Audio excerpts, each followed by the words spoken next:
这个男人被人从高楼扔下，坠落的瞬间，他突然睁开了眼睛，他竟再次回到了天台上，但周边的一切似乎都静止了。一个红衣女子出现在他身边，红衣女一挥手，男人过往的一生都在眼前浮现。男人叫西柚，自小饱受同学们欺凌，父母因为肇事逃逸双双去世，自此他开始学习格斗，想要变得强大，可以保护自己。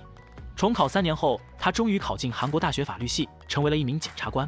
但因为心怀正义，惹怒了权力顶端的赵议员，不仅没能成功扳倒他，还反被杀害，丢了性命。西柚对此并不后悔，因为这就是他的工作，就算他受尽鞭打，也要让罪犯下地狱接受惩罚。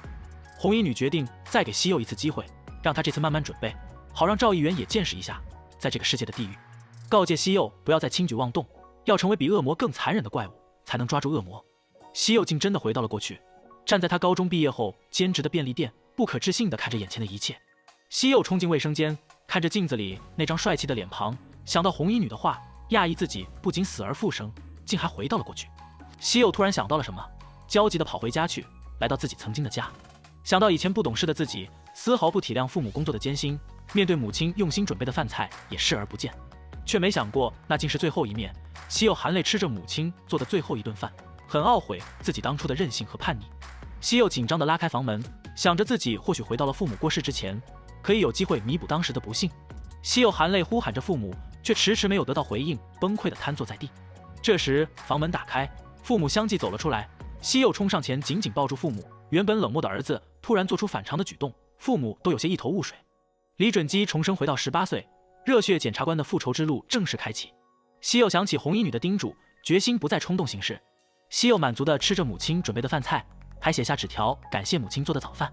重生的西柚想要变得更加强大，可以保护自己和家人，还有其他所有人。西柚申请了大学考试，加入了考前补习班，还特意向老师要了教材，一心沉浸在学习中。放学后，西柚遇见了下班回来的父母，这时一辆汽车急速朝他们驶去，西柚赶忙冲上前，却还是没能挽回悲剧。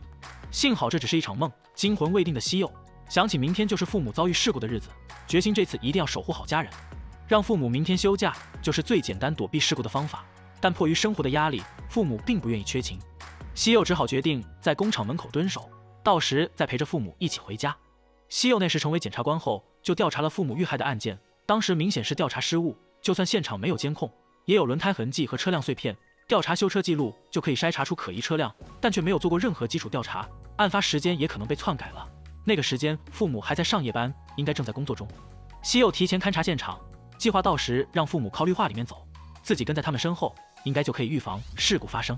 西柚在工厂门口等待着父母，原来那天机器突然故障，所以父母便提早下班了，这样一来案发时间就对上了。西柚看着手表上的时间紧张不已，眼见一辆汽车疾驰驶来，连忙将父母护在身后。西柚还在为躲过事故松了一口气时，汽车却再次朝他们冲过来，西柚立马推开父母，车子猛烈地撞上了储雪箱。看着眼前和那时如出一辙的画面，西柚担忧地呼喊着父母，很害怕自己又变成了一个人。